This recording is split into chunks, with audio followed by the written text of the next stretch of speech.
चंद्रयान-3 ने भेजी चंद्रयान-2 की फोटो। दोस्तों, चंद्रयान-3 ने चंद्रयान-2 की फोटो को कैप्चर करके भारत की स्पेस एजेंसी इसरो के पास भेज दिया है। इस वीडियो में हम आपको बताने वाले हैं कि चंद्रयान-2 क्यों फेल हुआ था और वापस कैसे जिंदा होगा चंद्रयान-2। चंद्रयान-3 की ताकत को देखकर पूरी दुनिया हैरान। दोस्तों, चंद्रयान-3 ने पूरी दुनिया को तब असंभव में डाल दिया जब उसने चंद्रयान-2 के बारे में पूरी जानकारी इसरो को दी। उसके बाद अमेरिका की स्पेस कंपनी नासा और स्पेसक्राफ्ट भी चंद्रयान-3 पर नजर गड़ाए बैठे हैं। इसरो ने पूरी दुनिया को बता दिया है कि उसकी जितनी ताकत दुनिया के किसी भी देश की स्पेस एजेंसी में नहीं है। चंद्रयान-3 ने चांद पर पहुंचने से पहले ही ऐसा कारनामा कर दिखाया जिसे देखकर हर एक भारतीय का सीना चौड़ा हो गया है। 14 जुलाई को चंद्रयान-3 लॉन्च होने के बाद ऐसे रिकॉर्ड बना रहा है जिसे देखकर पूरी दुनिया में तहलका मचा हुआ है। 14 जुलाई को श्रीहरिकोटा के सतीश धवन स्पेस सेंटर से उड़ान भरने वाला चंद्रयान-3 तकरीबन 17 दिनों के बाद पृथ्वी की कक्षा से चंद्रमा की कक्षा में जा चुका है। जब इसको पृथ्वी से चंद्रमा की तरफ शिफ्ट किया गया तब इसकी स्पीड तकरीबन 1 लाख किलोमीटर प्रति घंटा रखी गई। आपको बता दूं कि चंद्रयान-3 कुछ और दिनों के बाद 23 अगस्त को चंद्रमा की सतह पर सॉफ्ट लैंडिंग करेगा। वहीं आपकी जानकारी के लिए बता दूं कि अब की बार इस मिशन में कोई भी ऑर्बिटर नहीं है, क्योंकि जो ऑर्बिटर इसरो ने चंद्रयान-3 के साथ भेजा था वह अभी भी सही सलामत काम कर रहा है और वह आगामी 10 वर्षों तक ऐसे ही काम करता रहेगा।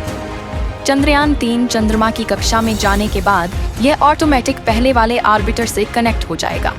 उससे पहले चांद के बारे में कुछ जानकारियां देते हैं। चंद्रमा पृथ्वी का एकमात्र प्राकृतिक उपग्रह है। यह पृथ्वी के आकार का लगभग 1/4 और द्रव्यमान का 1/6 है। चंद्रमा पृथ्वी की परिक्रमा लगभग 28 दिन में करता है और अपने अक्ष पर एक बार घूमने में भी उतना ही समय लेता है। यही कारण है कि हम हमेशा चंद्रमा का एक ही चेहरा देखते हैं और दूसरा छिपा रहता है, जिसे डार्क साइड कहा जाता है। चंद्रमा का सतह चट्टान और धूल से बनी है। चांद पर कोई वातावरण नहीं है और वहां पर पानी होने की संभावना है। चांद के धरती की सतह पर कई विशाल गड्ढे हैं जो उल्का पिंडों के टक्कर से बने हैं। चंद्रमा पर कुछ पहाड़ भी हैं जिनमें से कुछ की ऊंचाई 11,000 मीटर तक है। चंद्रमा पर गुरुत्वाकर्षण पृथ्वी के गुरुत्वाकर्षण का 1/6 होता है। इसका मतलब है कि अगर आपका वजन पृथ्वी पर 60 किलोग्राम है तो चंद्रमा पर आपका वजन केवल 10 किलोग्राम होगा। चंद्रमा पर कोई मौसम नहीं है। इसका कारण यह है कि वहां पर कोई वातावरण नहीं है। बिना वातावरण के सूर्य और अंतरिक्ष से आने वाली गर्मी और ठंड को चंद्रमा की सतह पर संरक्षित नहीं किया जा सकता है। इसलिए चंद्रमा की सतह पर दिन में बहुत गर्मी और रात में बहुत ठंडी होती है। अब बात करते हैं कि चंद्रयान-3 आखिर चांद पर क्या करेगा। चंद्रयान-3 चांद के दक्षिणी ध्रुव पर सॉफ्ट लैंडिंग करने के पश्चात चंद्रयान का रोवर चांद की सतह पर भयानक गड्ढों और चांद पर पानी की मौजूदगी का राज खोलने वाला है। अभी भी हमारा चंद्रयान चंद्रमा से तकरीबन 2 लाख किलोमीटर दूर है, लेकिन हमारे चंद्रयान में लगे हुए हाई रेजोल्यूशन वाले कैमरों ने चंदा मामा की पहली तस्वीर भारतीय स्पेस कंपनी इसरो को भेज दी है। इस बार चंद्रयान पर तकरीबन 19 से ज्यादा कैमरे, 240 सेंसर और 4 पेलोड लगे हुए हैं, जो इसको सही रास्ते पर लेकर जाता है और किसी भी तरह के आने वाले खतरे का पूर्वानुमान लगाकर हमारे चंद्रयान-3 को चांद पर पहुंचाने में मदद करेंगे। चलिए कुछ और जानकारी देते हैं। 2019 में इसरो ने अपना चंद्रयान चांद पर भेजा था, जिसकी किसी तकनीकी खराबी के कारण सॉफ्ट लैंडिंग नहीं हो पाई थी और न ही उसका रोवर बाहर आ सका। लेकिन उसके तकरीबन 4 साल बाद भेजे गए चंद्रयान-3 ने उसकी फोटो को इसरो के सर्वर पर भेजा है। तकरीबन 2 लाख किलोमीटर दूर से ली गई फोटो में आप देख सकते हैं कि कैसे चंद्रयान-3 का मलबा अभी भी चांद पर पड़ा हुआ है, जिसे कैमरे में देखा जा सकता है कि चंद्रयान-2 अपनी पिन पॉइंट लोकेशन से तकरीबन 50 मीटर आगे जाकर लैंड किया था, जिसकी वजह से ही उसकी क्रैश लैंडिंग हुई थी। क्रैश लैंडिंग होने के बाद चंद्रयान-2 उल्टा हो गया था, जिसके कारण उसका गेट नहीं खुल सका। उसकी वजह से ही शायद हमारा रोवर बाहर नहीं आ सका। आपको जानकारी के लिए बता दें कि चंद्रमा पर आज भी चंद्रयान-2 का मलबा तकरीबन 100 मीटर की दूरी में फैला हुआ है, जिसको हमारे चंद्रयान-3 के हाई रिजोल्यूशन कैमरों ने बहुत ही सटीक तरीके से कैप्चर किया है। जैसे जैसे चंद्रयान चंद्रमा के करीब जाएगा, वैसे वैसे यह और भी बढ़िया क्लियरिटी वाली इमेज और वीडियोस हमारे इसरो को भेजता रहेगा।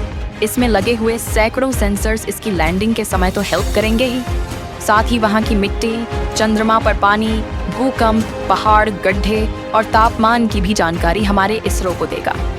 इन सभी आंकड़ों को देखकर ही हमारा इसरो इसके बाद गगनयान लॉन्च करेगा, जिसमें हमारे खुद के एस्ट्रोनॉट गगनयान में बैठकर चंद्रमा पर जाएंगे और पूरी दुनिया में अपना नया रिकॉर्ड बनाएंगे। वहीं अगर हम चंद्रयान 3 और चंद्रयान 2 के कुछ मेजर डिफरेंस की बात करें तो चंद्रयान 2 मिशन की असफलता के बाद इसरो ने इस बार चंद्रयान में कुछ बदलाव किए हैं। चंद्रयान 3 के लैंडर को डिटेक्शन और वाइड लेंस कैमरा के साथ लॉन्च किया गया है, जिसका उपयोग लैंडिंग के समय नियंत्रण के लिए किया जाएगा, क्योंकि लैंडर चंद्रमा की सतह पर उतरेगा। सफलतापूर्वक लैंडिंग करने के पश्चात वहां की हाई रेजोल्यूशन तस्वीरें और वीडियो बनाने के लिए भी कैमरों का इस्तेमाल किया जाएगा। चंद्रयान 3 में ऐसे 2 कैमरे लगाए गए हैं, जबकि चंद्रयान 2 में केवल 1 कैमरा था। चंद्रयान 2 के ऑर्बिटर को उपकरणों की प्रभावशाली सूची के साथ लॉन्च किया गया था, जो अभी भी चंद्रमा की कक्षा में काम कर रहा है। पिछली बार चंद्रयान 2 की लैंडिंग साइट का क्षेत्रफल 500 मीटर इंटू 500 मीटर चुना गया था। इसरो विक्रम लैंडर को मध्य में उतारना चाहता था, जिसकी वजह से कुछ सीमाएं थी। इस बार लैंडिंग का क्षेत्रफल 4 किलोमीटर इंटू 2.5 किलोमीटर रखा गया है, यानी इतने बड़े इलाके में चंद्रयान 3 का विक्रम लैंडर उतर सकता है। आपको बता दें कि अब की बार इसमें ऑटोमेटिक सेंसर भी लगाए गए हैं, जिससे अब की बार इसकी सॉफ्ट लैंडिंग होना तय है। इसरो के अनुमानित समय के अनुसार चंद्रयान 3 की लैंडिंग तकरीबन 23 अगस्त को होगी। इस बार भारत दोबारा चांद की सतह पर लैंडिंग का प्रयास कर रहा है, वह भी ऐसी जगह जहां पर अब तक किसी भी देश ने लैंडिंग की कोशिश तक नहीं की है और न ही हिम्मत। वैसे दुनिया में 11 देश हैं जिन्होंने अपने मून मिशन भेजे हैं। अगर भारत का यह मिशन सफल होता है तो दक्षिणी ध्रुव के पास लैंडर उतारने वाला पहला देश बन जाएगा और भारत दुनिया की पहली स्पेस एजेंसी बन जाएगी। आपको बता दें कि आज के समय में इसरो दुनिया की सबसे तेजी से आगे बढ़ती हुई स्पेस कंपनी है।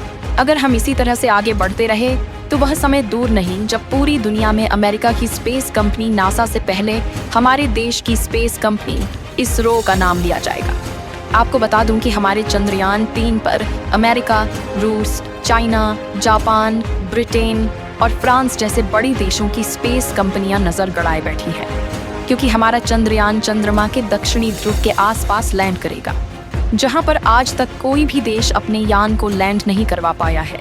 चलिए दोस्तों, इस वीडियो को यहीं पर खत्म करते हैं। इस वीडियो को एक लाइक जरूर करें और अपने मित्रों तक इस वीडियो को शेयर करें, ताकि उन्हें भी जानकारी मिल सके। और अपने भरोसेमंद चैनल को सब्सक्राइब जरूर करें और बेल आइकन को ऑल पर सिलेक्ट करना बिल्कुल ना भूलें। मिलते हैं किसी और नॉलेजेबल वीडियो के साथ। वीडियो को अंत तक देखने के लिए धन्यवाद।